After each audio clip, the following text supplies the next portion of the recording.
So let's look at the deep neural networks from an abstract point of view first. Okay, so what is a deep neural network? Well, think of it as just a numerical function applied over numerical vectors, and it is represented as a composition of small common units. We call them DMN units, and they involve parameters. Of course, they need to involve parameters because we need to learn them. So we call these units just units, okay, when it's clear from the context. And a unit is described as this function. It takes as input a vector x, a vector theta, and it produces y. X is the input, theta are the parameters, and y is the output. Each can have a different length, okay? And then in the end of the day, u is just a numerical function from Rn, the input space, times Rk, the parameter space, to Rm, the output space. Okay, now about these units. So sometimes you'll see these x's and thetas and y's not as vectors but as matrices because it's more convenient to view the vectors as matrices, basically organized by rows and columns. That's fine. It's the same. You can use the same abstraction. The parameters are learned, and then they are learned through gradient methods, right? By derivatives. Okay, so the function u should be differentiable, and and usually it will be actually smooth. Okay, so it is differentiable in theta, of course, because we need to take the gradients with respect to the parameters, with respect to the elements of theta. That's a gradient descent. But it is also differentiable in x because we compose units. So instead of this x, we may have another function, okay, another DNN with its own parameters. So it should be differentiable in both theta and x, all of its input. Okay? And sometimes when we say differentiable, we really mean almost everywhere. So important case, special case is ReLU or leaky ReLU that is continuous but differentiable in all but one point. We'll see that later, and this is fine. Okay, so a DNN is a composition of units. Every DNN unit is a DNN, okay? And if we have the DNNs, okay, a deep neural network G1 to GQ, we can compose them using a new unit f prime. Okay, so the function is f prime of g1 to gq. Each of the gi's has its own parameters, and then f prime also has its parameters theta prime. Okay, now x here consists of all of the variables, the union of the xi's in the gi's, in the DNN's gi's. And theta includes all of the parameters of these internal functions plus theta prime. So theta consists of all of the parameters that are involved here, and x involves of all of the input that is involved here. Okay? Now, a note about parameter sharing. When I write the function in this way, I implicitly assume that different parameter sequences are disjoint. Okay? It's not a necessity, but if I don't say anything, the default is that they are disjoint. No parameter of f prime is shared in any of the GIs, and different GIs share nothing. Okay? So every function brings its own set of parameters, but in some cases, it is actually by design that we choose to share parameters, okay, to do parameter sharing. In that case, we need to be explicit about it and say which parameters are shared among the variables, the functions. If we don't say anything like that, then the assumption is that they are disjoint. Okay, now let's talk about some common basic units of deep neural networks. Okay, by far the most important basic unit is a linear transformation. Okay, it is for the input x, you have a matrix A and a vector B, a bias vector B. Each of the elements of A and B are parameters. Okay, so we have m times n plus m parameters, and every parameter, okay, is unique there. Now, this is the most important gradient or ingredient, and you will see it in every neural network essentially, because this is a convenient, generalizable, learnable function.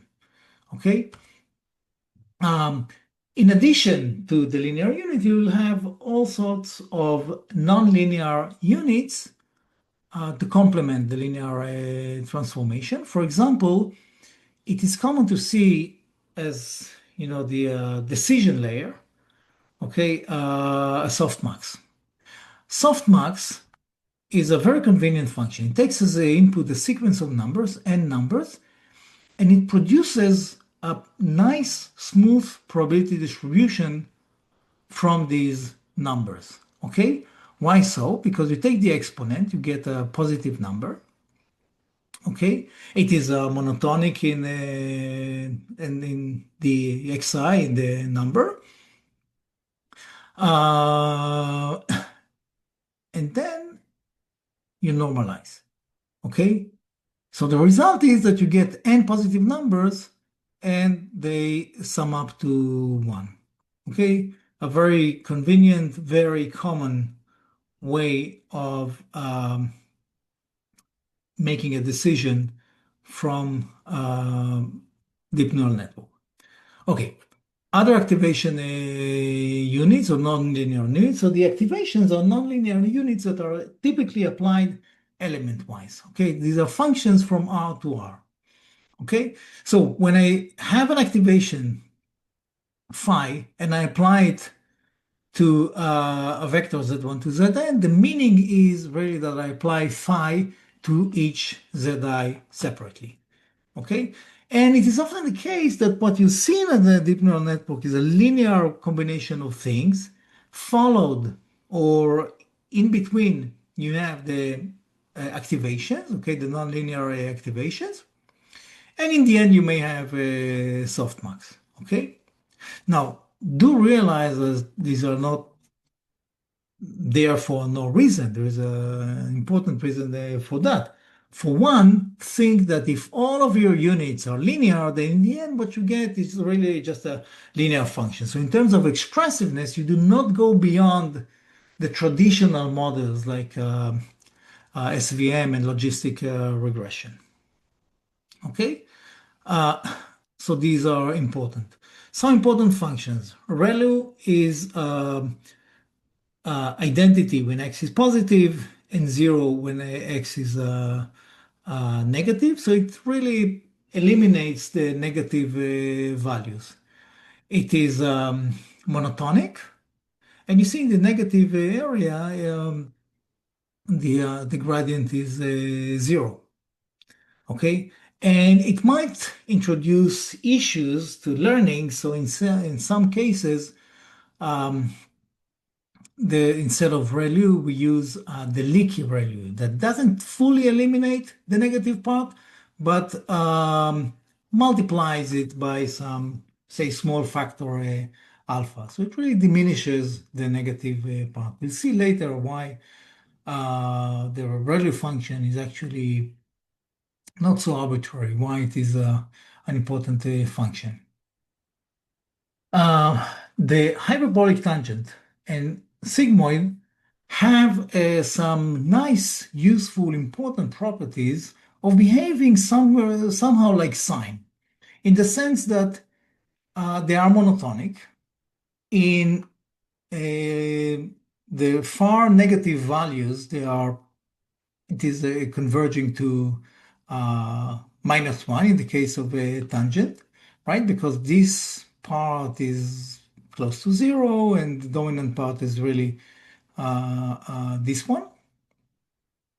Okay, so it is minus a big number multiplied divided by itself. And in the far positive end, this part is the dominant part, and this is essentially zero. So it converges to one. Okay, so this is a very useful behavior. And another function is the sigmoid, that is again monotonic. Um, the limit is the limit is zero basically in the negative values in minus infinity, and one for infinity. Okay, what can we do with these?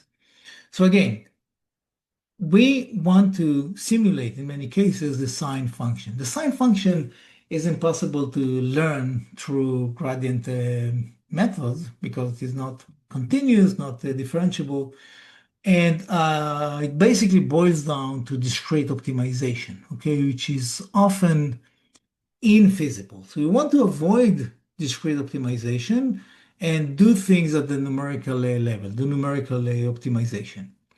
These functions like sigmoid, if you take two sigmoids minus one, you get a function between minus one and one. And you can basically squeeze this area between, when it fast or quickly grows from minus one or close to minus one to close to one by basically controlling the coefficient of x, okay, of the input. So we multiplied here by this 10, it accelerates basically the steepness of this function. Same for a tangent. Okay, tangent, you can use a coefficient of x to control basically the transition rate, the transition speed from close to minus one to being close to one. Okay, so you really can get a very similar behavior to the sine function. Now, some additional observations or insights into why these activation functions why are they important, why do they matter, and specifically I'll talk about sigmoid and ReLU. The universality theorems basically say that with these functions, sigmoid and ReLU, you considerably increase your expressive power. You can essentially approximate whatever you want. Okay. For example, universality of sigmoid says take any continuous function over some Rn, a compact set of a subset of Rn, and some small epsilon. Okay.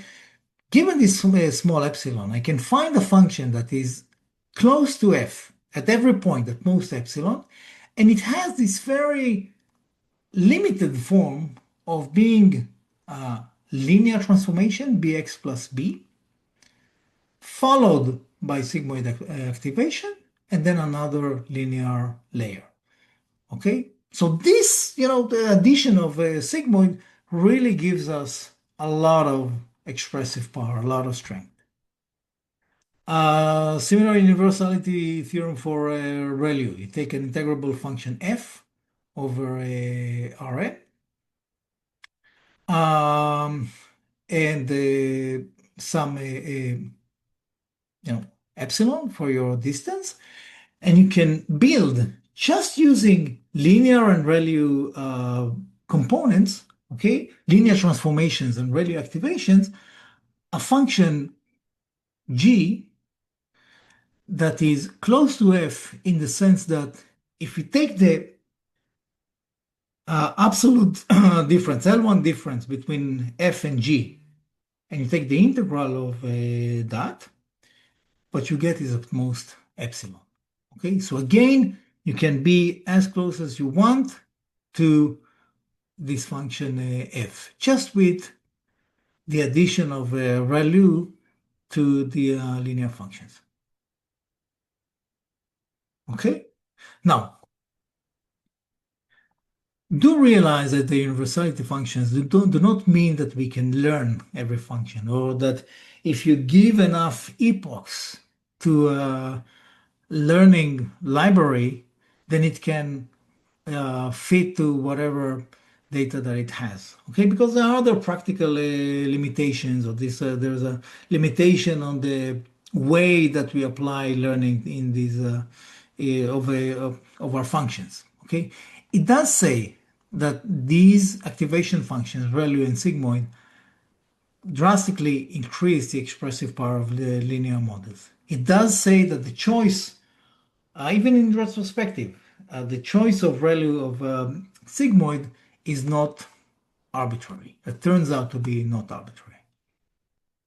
Okay, how do we prove just the idea of how to prove that ReLU is actually that expressive? So we have this function f, the gray curve here, and want to approximate it. We will approximate it by building these bumps, okay? Taking every area, build a bump that is close to F in that area. To the extent that we need, we choose the granularity of this construction based on epsilon, okay? If you're able to build these bumps, then we basically approximate this function. And we can build if we build each bump separately, we take the sum of these. Okay, so how do we build a bump? Let's look at a bump. Okay, it is 0 up to some point S1, then gets up, increases up to S2. It is constant up to S3, and then goes down in S4. So we build four functions. Okay, and we these are linears with ReLU, max 0x minus 1, or x minus s1, for example, is using a ReLU of x minus s1. Okay? And we take the sum of these components. The first component takes care of this plateau up to s1, and then going up to s2. Okay? Then the next function basically eliminates the increase of the first function, keeping it steady, keeping it fixed up to S3. The third component takes care of this descent, okay, up to S4.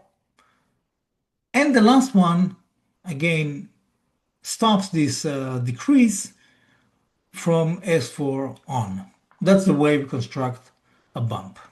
Okay, so that's just to give you the idea of how ReLU can be used to approximate arbitrary functions. Okay, next we're going to look at more complex standard neural networks.